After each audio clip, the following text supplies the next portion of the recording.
شروع اللہ کے پاک نام سے جس نے اس دنیا کو ہمارے لیے مسخر فرمایا۔ درود پر آقا نامدار حضرت محمد مصطفیٰ صلی اللہ علیہ وآلہ وسلم اور ان کی آل پر۔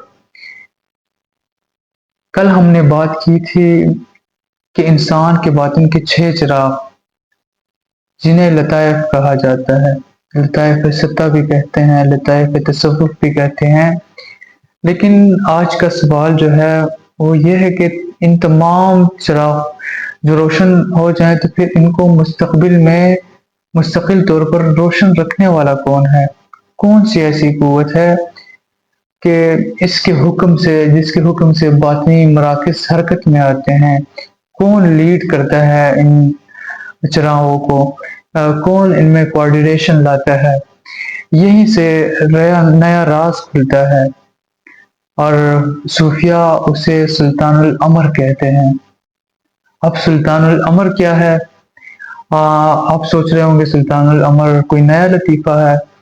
سلطان الامر کوئی نیا لطیفہ نہیں ہے، بلکہ یہ تمام لطائف کا بادشاہ ہے اور ان مراکز کا فرمانروا ہے۔ یہ جو 6 چراغ ہیں، 6 لطائف ہیں، یہ الگ الگ ایک مرکز، قلب الگ مرکز ہے، روح الگ مرکز ہے، نفس الگ مرکز ہے، خفی الگ مرکز ہے، اخفی الگ مرکز ہے۔ ان چراغوں میں کوآرڈینیشن کون جاری رکھتا ہے؟ تو وہ سلطان الامر ہے۔ یہ سلطان الامر وہ نورانی قوت ہے جو امر ربی سے فیض پاتی ہے اور پھر پورے باطن میں وہ فیض تقسیم کر دیتی ہے۔ یہی امر ربی جب باطن میں ظاہر ہوتا ہے تو اس کا جلوہ سلطان الامر کہلاتا ہے۔ جب سالک تزکیہ نفس کے ذریعے لطیفہ نفس، روح، قلب، خفی، اخفی کو بیدار کر لیتا ہے تو یہ سب چراغ روشن ہو جاتے ہیں، لیکن ان میں ہم آہنگی، کوآرڈینیشن، ایک نظام، ایک قیادت کی ضرورت ہوتی ہے۔ یہی قیادت سلطان الامر کے ذریعے قائم ہوتی ہے۔ ان میں ہم آہنگی پیدا کرنے کے لیے سلطان الامر قیادت دیتی ہے ان 6 چراغوں کو، ان 6 مراکز کو جوڑنے کے لیے۔ یوں سمجھ لیے لطائف جسم کے مختلف مراکز ہیں اور سلطان الامر سب کا روحانی دماغ ہے۔ جب لطیفہ اخفی، جو سب سے آخر میں لطیفہ اخفی آتا ہے، جہاں سالک معرفت الہی تک پہنچتا ہے، تو ایک عجیب کیفیت طاری ہوتی ہے سالک پر۔ اندر ایک روحانی سکوت، خاموش روشنی اور ایک ایسا احساس کہ جیسے باطن کسی نئے حکم کے تابع ہو گیا ہو، پرانا سب کچھ ختم، اس کا دماغ، اس کی ساری چیزیں ختم، کہیں اور سے ڈائریکشن آ رہی ہوتی ہیں وہاں سے۔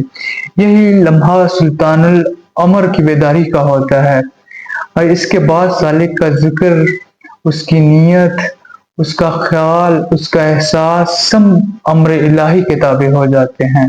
جب یہ کیفیت آتی ہے سب امر الہی کے تابع ہو جاتا ہے اور وہ خود کچھ نہیں چاہتا سالک، بلکہ وہی چاہتا ہے جو رب چاہتا ہے۔ جب تک سلطان الامر بیدار نہ ہو تو لطائف کی جو روشنی ہے وہ منتشر رہتی ہے، کوآرڈینیشن آپس میں نہیں ہوتی، روحانی قوت بکھری رہتی ہے۔ لیکن جب سلطان الامر بیدار ہوتا ہے تو تمام لطائف ایک نظام میں جڑ جاتے ہیں اور انسان کا باطن امر ربی کا مظہر بن جاتا ہے۔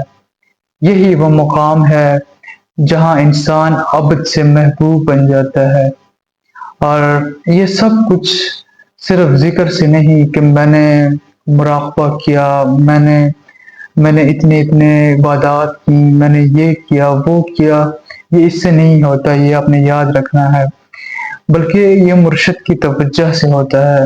سلطان الامر مرشد کی نظر سے پڑھنے سے جاگتا ہے تو انسان کا دل اللہ کے حکم کی زبان بن جاتا ہے جب مرشد کی نظر سالک پر پڑے۔